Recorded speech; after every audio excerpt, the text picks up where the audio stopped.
கமல் பேசுகிறது வழக்கமாக யாருக்குமே புரியாது. ஆனால் திடீர்னு எல்லாருக்குமே அது புரிஞ்சு போச்சு. அதுலேயும் குறிப்பாக கன்னட மக்களுக்கு அது புரிஞ்சு போனதால் பெரிய பிரச்சனைக்குள்ள மாட்டிக்கிட்டாரு கமல்.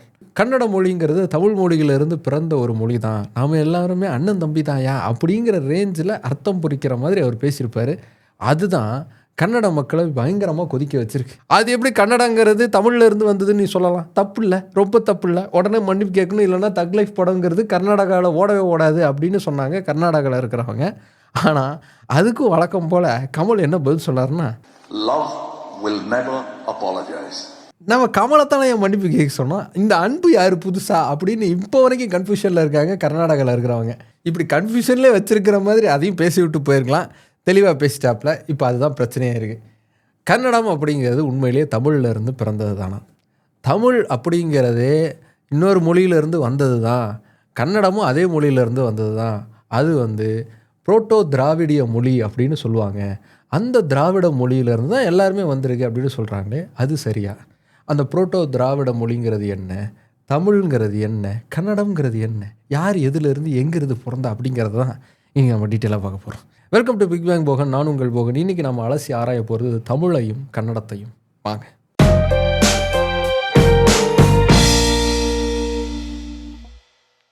தேவர் மகன் படத்தில் நாசரும் இவரும் சண்டை போடுவாங்க, கமலும். ஆனால் ரெண்டு பேரும் பங்காளிகளாக தான் இருப்பாங்க. பங்காளிகளாக இருந்துக்கிட்டே சண்டை போடுறாங்கங்கிற மாதிரி தான் இருக்கும். கமலுடைய பல படங்கள் இந்த மாதிரி பங்காளி சண்டை தான் காமிச்சிருப்பார். விரும்மாண்டி படமும் இதே மாதிரி பங்காளி சண்டை தான். அப்படி ஒரு பங்காளி சண்டையை தான் படத்தில் இல்லாமல் ரியல் லைஃப்பில் இழுத்து விட்டுருக்காரு இப்போ கமல். கன்னடம் அப்படிங்கிறது தமிழ் மொழியிலேருந்து தான் வந்துச்சு அப்படிங்கிறது எப்படி சொல்லலாம்? ரொம்ப தப்பு இல்லையா? எங்களுடைய பாரம்பரியம் பற்றியும் எங்களுடைய மொழியுடைய வரலாறை பற்றியும் தெரியாமல் அவர் பேசியிருக்காருன்னு சொல்லி கர்நாடகாவில் இருக்கக்கூடிய பல மொழி அமைப்புகள் போராட்டங்களை தொடங்கியிருக்காங்க. சரி, இந்த மாதிரி மொழி அமைப்புகள் தான் அதை பண்ணிகிட்டு இருக்காங்களான்னு பார்த்தா அதான் இல்லை. கர்நாடகாவுடைய சிஎம்ஏ இது உள்ளே எங்களுடைய மொழியை பற்றின முழுமையான புரிதல் இல்லாமல் கமல் பேசியிருக்காரு, இது கண்டனத்துக்குரியதுன்னு கண்டனம் தெரிவிச்சிருக்காரு. இப்படி கர்நாடகாவில் கன்னட மொழி சார்ந்து ஏதாவது ஒரு பிரச்சனையோ இல்லை ஏதாவது ஒரு விஷயமோ பேசப்பட்டால் அரசியல் கட்சிகளுக்கு அப்பாற்பட்டு எல்லாரும் ஒன்றா கூடி பேசினவங்களை குத்துன்னு குத்துவாங்க. இது வழக்கமாக நடக்கிறது தான்.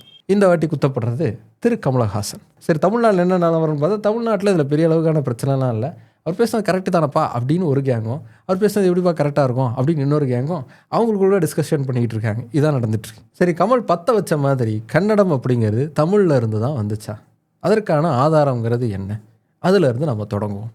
தமிழ் முதல்ல தொன்மையானதா இல்லை கன்னடம் முதல்ல தொன்மையானதா, இல்லை ரெண்டுமே ஒரே நேரத்தில் தொடங்கின மொழியா, அதாவது உருவாகின மொழியா? இந்த கேள்விக்கான பதில் அப்படிங்கிறது மொழியை பற்றி நம்ம புரிஞ்சுக்கிறதுலேருந்து ஆரம்பிக்குது. ஒரு மொழி அப்படிங்கிறது எப்போ முழுமை அடையுது அப்படின்னா அது எழுத்து வடிவத்துக்கு வரும்போது தான் அது முழுமை அடையுது. மொழி என்பது முதல்ல பேசப்படக்கூடிய ஒன்றா இருக்கும். அதுக்கு ஒரு எழுத்து வடிவம்ங்கிறது இருக்காது. அதுக்கு ஒரு வரி வடிவமோ கிராமரோ எதுவுமே இருக்காது. முதல்ல பேச்சு வழக்கில் தான் அந்த மொழி அப்படிங்கிறது பல நூற்றாண்டுகளுக்கு இருக்கும். முதல்ல இப்படி ஒலி அமைப்பில் இருக்கக்கூடிய மொழி அப்படிங்கிறதுல அதுக்கப்புறமா ஒரு ஒழுங்குங்கிறது உருவாக்கப்படும். அதாவது கிராமருங்கிறது முன்னாடி வரும், இலக்கணம் அப்படிங்கிறது வரும். இந்த இலக்கணத்தை உருவாக்குவாங்க.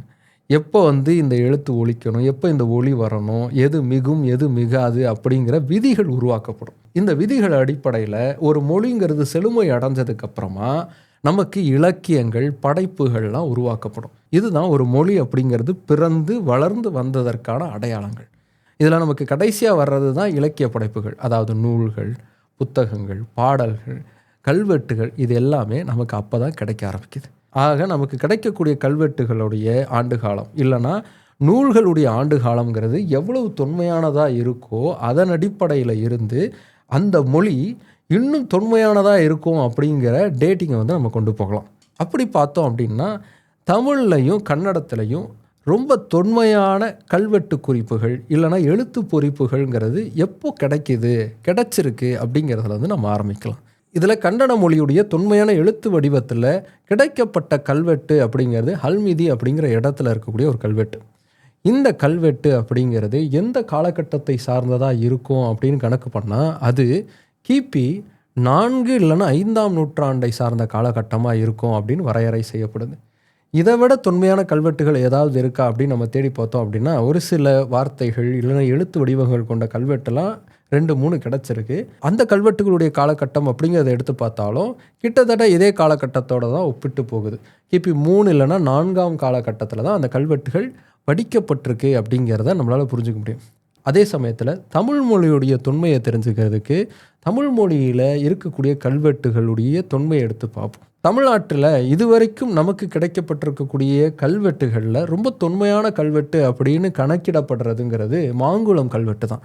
இந்த கல்வெட்டுடைய காலகட்டம் அப்படிங்கிறது கிமு 3ஆம் நூற்றாண்டு. அதாவது கன்னட மொழியில் கிடைச்சிருக்கக்கூடிய கல்வெட்டை விட 6 நூற்றாண்டுகள் பழமையானது தமிழ் மொழியில் கிடைச்சிருக்கக்கூடிய கல்வெட்டுங்கிறது. இதோட தமிழ் மொழியுடைய தொன்மை முடியுதா அப்படின்னு பார்த்தா இல்லை. ஆதிச்சநல்லூர், பொருணை இதிலிருந்து நமக்கு கிடைத்த அகழ்வாய்வு முடிவுகளில் அந்த பானை ஓடுகளில் கிடைக்கப்பட்ட எழுத்து பொறிப்புகளுடைய காலகட்டம் அப்படிங்கிறது கிமு 500 வரைக்கும் கொண்டு போகுது. கீழடியில் இப்போது பிரச்சனைக்குரிய கீழடியில் நமக்கு கிடைச்சிருக்கக்கூடிய எழுத்து பொறிப்பு, அதாவது பானை ஓட்டில் இருக்கக்கூடிய எழுத்து பொறிப்புடைய காலகட்டம் அப்படிங்கிறத கணக்கிட்டால் அதுவே கிமு 800 நோக்கி போகுது.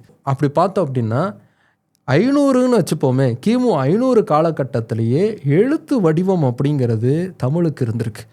கிமு 500 காலகட்டத்திலேயே எழுத்து வடிவத்துக்கு தமிழ் வந்திருக்கு அப்படின்னா நாம் எவ்வளோ முன்னோக்கி காலத்தில் தமிழை பயன்படுத்தியிருப்போம் அப்படின்னு யோசிச்சு பார்க்கணும். அதே மாதிரி லிட்ரரி ஒர்க்ஸ் எடுப்போம், அதாவது இலக்கிய படைப்புகள் எடுத்தோம் அப்படின்னா சங்க இலக்கியங்களுடைய காலகட்டம் அப்படிங்கிறது கிமு 300லேருந்து கிபி 300 வரைக்கும் இருக்கலாம் அப்படின்னு அக்செப்டபுளாக எடுத்துக்கிறாங்க. அதே சமயத்தில் சிலப்பதிகாரத்துடைய காலகட்டம் எதுவாக இருக்கும் அப்படின்னு நம்ம பார்த்தோன்னா அதுவும் கிபி 3ஆம் நூற்றாண்டை போய் தொடுது. ஆனால் கன்னட மொழியுடைய ரொம்ப பழமையான ஒரு லிட்ரரி ஒர்க், ஒரு இலக்கிய படைப்பு எது அப்படின்னு நம்ம பார்த்தோம்னா கவிராஜ மார்கா அப்படிங்கிற ஒரு புத்தகம் தான். இந்த புத்தகம் எழுதப்பட்ட காலங்கிறது கிபி 9ஆம் நூற்றாண்டாக இருக்குது. தமிழ் மொழியில் நாம் அறிந்த வரைக்குமே இருக்கக்கூடிய இலக்கியங்களுடைய காலங்களில் இருந்து கிட்டத்தட்ட 5லிருந்து 6 நூற்றாண்டுகள் தள்ளி தான் கன்னட மொழிக்கு தனியாக ஒரு நூல் அப்படிங்கிறது எழுதப்பட்டிருக்கு. சரிப்பா, தமிழ்ங்கிறது கன்னடத்தை விட தொன்மையானது, அதை பார்த்துட்டோம். அப்போது கன்னடம்ங்கிறது தமிழ்லேருந்து தான் வந்துச்சா அப்படிங்கிற ஒரு கேள்விங்கிறது வரும் இல்லையா?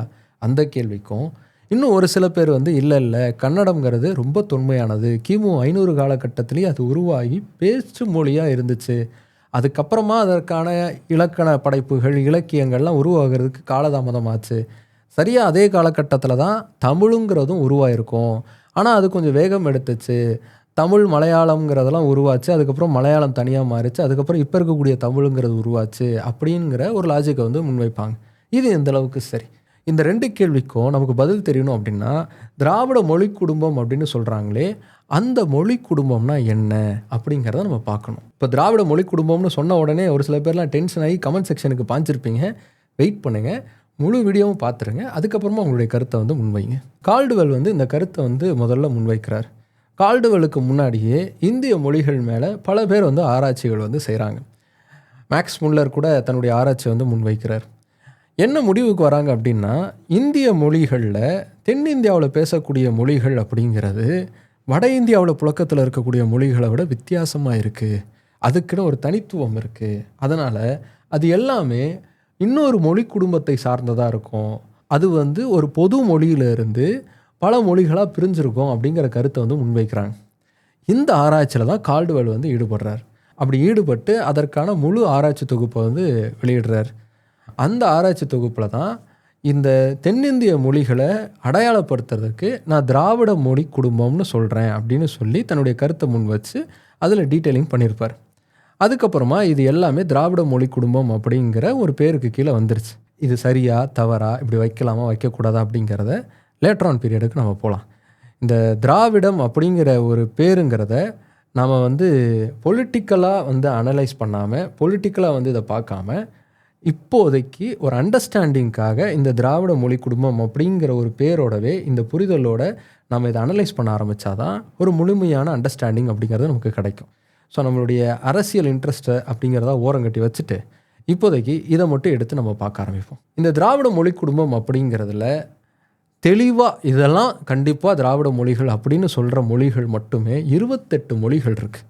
இதை தாண்டி இதெல்லாம் திராவிட மொழிகளாக இருக்கலாம் அப்படிங்கிற அடிப்படையில் ஒட்டுமொத்தமாக ஒரு 60லிருந்து 75 மொழிகள் இந்த திராவிட மொழி குடும்பத்துக்குள்ள ஒன்றா கிளாசிஃபை செய்யப்பட்டிருக்கு பல ஆய்வாளர்களால். இதில் ஒவ்வொருத்தருக்கும் ஒரு முரண்பாடு அப்படிங்கிறது இருக்குது. அதில் பொதுவாக எல்லாரும் அக்செப்ட் பண்ணிக்கிட்டது இந்த 28 மொழிகள் அப்படின்னு நம்ம எடுத்துக்கலாம். நாம என்ன நினச்சிட்ருப்போம், கன்னடம், தெலுங்கு, மலையாளம், தமிழ் இதெல்லாம் தான்ப்பா திராவிட மொழி, இந்த 4 மொழி தான் அப்படின்னு நினச்சிட்ருப்போம். ஆனால் அதான் கிடையாது. இந்த திராவிட மொழி குடும்பம் கிட்டத்தட்ட 4 வகைகளாக பிரிக்கப்பட்டிருக்கு. ஒன்று நார்தர்ன் திராவிடியன் லாங்குவேஜஸ், அடுத்தது சென்ட்ரல் திராவிடியன் லாங்குவேஜஸ், அப்புறம் சவுத் சென்ட்ரல் திராவிடியன் லாங்குவேஜஸ், அப்புறம் சவுத் திராவிடியன் லாங்குவேஜஸ். இந்த மேப்பில் உங்களுக்கு அதுக்கான அண்டர்ஸ்டாண்டிங் அப்படிங்கிறது கிடைக்கும். இதில் நார்த் திராவிடியன் லாங்குவேஜஸில் முக்கியமான லாங்குவேஜஸ்னா பிராஹூஹி அப்படிங்கிற ஒரு மொழி. இந்த லாங்குவேஜ் எங்கே இருக்குது அப்படின்னு பார்த்தீங்கன்னா, இப்போ பாகிஸ்தானில் பிரச்சனையாக போயிட்டு இருக்கல பலுச்சிஸ்தான், அந்த இடத்துல ஆப்கானிஸ்தானில் ஒரு சில பகுதிகளெல்லாம் இந்த மொழி அப்படிங்கிறது பேசப்பட்டிருக்கு. இந்த மொழி தான் திராவிட மொழியிலிருந்து முதல்ல கிளையாக பிரிஞ்சு போன ஒரு மொழி அப்படின்னு சொல்லுவாங்க. இந்த முதல் திராவிட மொழியை புரோட்டோ திராவிட மொழி அப்படின்னு சொல்லுவாங்க. அதேமாதிரி தெலுங்கு, கோண்டி, கோயா மாதிரியான மொழிகள் அப்படிங்கிறது சவுத் சென்ட்ரலில் இருக்கக்கூடிய திராவிட மொழிகளாக இருக்குது. தமிழ், கன்னடம், மலையாளம் இது எல்லாமே நமக்கு சவுத் திராவிட மொழிகளாக இருக்குது. இப்படி 4 கேட்டகரியில் இந்த மொழி குடும்பம் அப்படிங்கிறது பிரிக்கப்பட்டிருக்கு. இந்த திராவிட மொழியில இருந்து தான் எல்லா மொழிகளும் வந்திருக்கு அப்படின்னு சொல்கிறாங்க இல்லையா. இந்த எல்லா மொழிகளும் வர்றதுக்கு முதல்ல ஒரு மொழி இருந்ததில்ல, அந்த மொழியுடைய பெயர் என்ன? அந்த மொழிக்கு புரோட்டோ திராவிட மொழி அப்படின்னு சொல்கிறாங்க. இந்த புரோட்டோ திராவிட மொழி அப்படிங்கிறது கிமு 3000 கிமு 4000 காலகட்டத்தில் பேசப்பட்ட ஒரு மொழியாக இருந்திருக்கு. இந்த மொழியிலேருந்து தான் ஒவ்வொரு மொழி அப்படிங்கிறது தனித்தனியாக பிரிஞ்சு உருவாயிருக்கு. இதிலிருந்து முதல்ல பிரிஞ்சு உருவான மொழி அப்படிங்கிறது பிராஹூயி அப்படின்னு சொல்லக்கூடிய அந்த மொழி தான். இப்படி இந்த மொழிகளுடைய பிரிவுகள் அப்படிங்கிறது எப்பப்பெல்லாம் நடந்துச்சு? கிமு 1100 காலகட்டத்தில் ஒரு பெரிய அளவுக்கான ஸ்பிளிட் அப்படிங்கிறது இந்த புரோட்டோ திராவிட மொழியில் ஏற்பட்டிருக்கு. அப்போ தான் இதில் proto south Dravidian, proto central Dravidian, proto north Dravidian அப்படிங்கிற பிரிவுகள் உருவாயிருக்கு. இந்த புரோட்டோ சவுத் திராவிடியன் அப்படிங்கிறது முதலாம் புரோட்டோ சவுத் திராவிடியன், இரண்டாம் புரோட்டோ சவுத் திராவிடியன் அப்படின்னு 2ஆக பிரியுது. இந்த முதல் புரோட்டோ சவுத் திராவிடியன் பிரிவில் இருந்து தான் அதுக்கப்புறம் தமிழ், மலையாளம், இருளா, கொடகு, குறும்பா, தோடா, கோட்டா, படகா, கன்னடா, கொரகா, துளு மாதிரியான மொழிகள்ங்கிறது பிரிஞ்சு உருவெடுக்குது.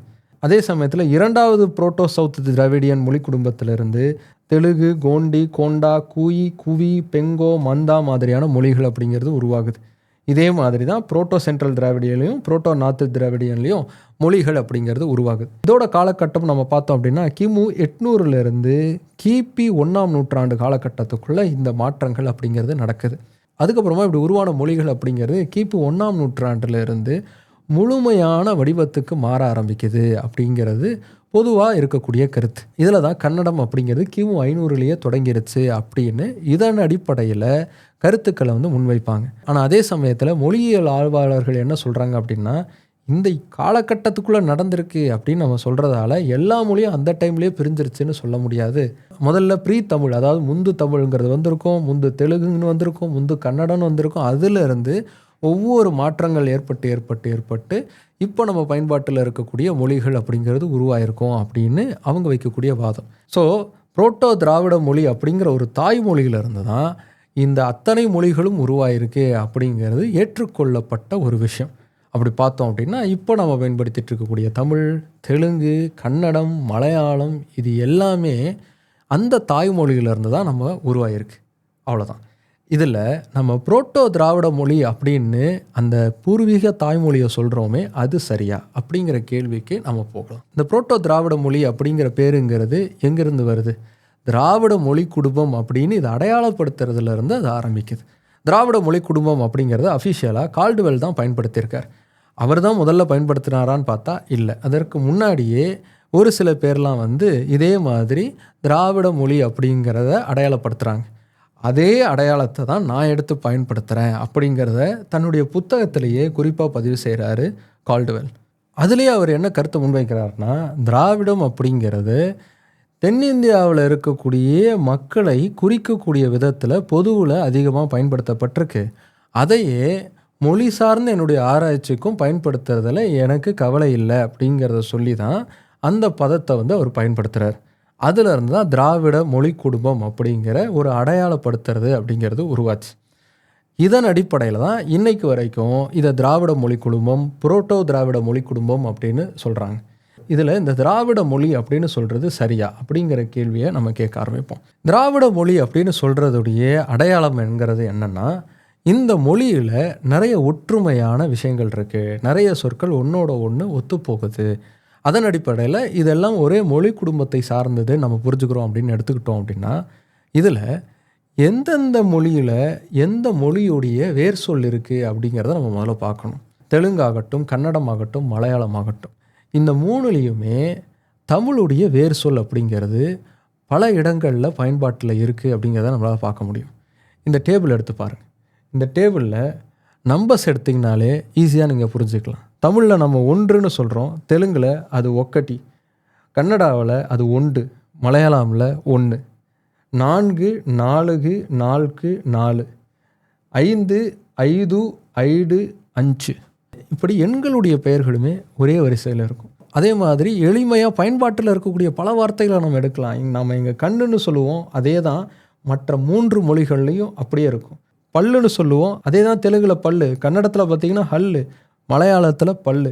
இப்படி பல சொற்கள் அப்படிங்கிறது ஒரே மாதிரியான துணியில் இருக்குது அப்படிங்கிறத பார்க்க முடியும். இதே தான் தமிழ்லையும் கன்னடத்துலேயுமே ஒரே ஒற்றுமையில் இருக்குது அப்படிங்கிறத நம்மளால் பார்க்க முடியும். இப்படி 4 மொழிகளையும் தனித்தனியாக பார்க்குறத தாண்டி இப்போ பிரச்சனையாக இருக்கக்கூடிய தமிழையும் கன்னடத்தையும் எடுத்து பார்த்தோம்னா கூட இப்படி பல சொற்கள் ஒன்றோட ஒன்று ஒத்து போகிறத நம்ம பார்க்கலாம். கவிஞர் மகுடேஸ்வரன் அவர்கள் இப்போது ரீசெண்டாக இந்த சம்பவம் நடந்ததுக்கப்புறமா ஒரு கட்டுரை அப்படிங்கிறது எழுதியிருக்காரு. அந்த கட்டுரையில் ஒரு சென்டென்ஸை ஃபார்ம் பண்ணி பார்க்குறாரு. ஒவ்வொரு வாக்கியங்களை உருவாக்கி இதை தமிழில் எப்படி சொல்கிறோம், கன்னடத்தில் எப்படி சொல்கிறோம் அப்படிங்கிற ஓமையோடு அவர் எழுதுகிறார். அந்த ஓமையில் நீங்கள் படித்து பார்த்தீங்கன்னா கூட கிட்டத்தட்ட தமிழும் கன்னடமும் ஒன்றா இருக்கிறத நம்மளால் பார்க்க முடியும். ஒரு சில மாடிஃபிகேஷன்ஸ், அதாவது வடமொழி சொற்கள் அப்படிங்கிறது ஒன்றா சேர்க்கப்பட்டு அது மாற்றப்பட்டிருக்கு அப்படிங்கிறத நம்மளால் புரிஞ்சிக்க முடியும். இதன் அடிப்படையில் பார்த்தோம் அப்படின்னா இந்த எல்லா மற்ற மொழிகளுக்குமே தமிழ்ங்கிறது ஒரு பேசிக்காக ஒரு அடித்தளமாக அமைஞ்சிருக்கு அப்படிங்கிறத நம்மளால் புரிஞ்சிக்க முடியும். தமிழ் சொற்களோட வடமொழி சொற்கள், சமஸ்கிருதம் மாதிரியான வடமொழி சொற்கள் ஒன்று அதிகமாக கலந்து இந்த புதிய மொழிகளில் பல வகையான மாற்றங்கள் அப்படிங்கிறது ஏற்பட்டு அதில் இருந்து இந்த மொழிகள் உருவாயிருக்கு அப்படிங்கிறத நம்மளால் புரிஞ்சிக்க முடியும். இது வைஸ் வெர்சாவும் இருக்கலாம்ல.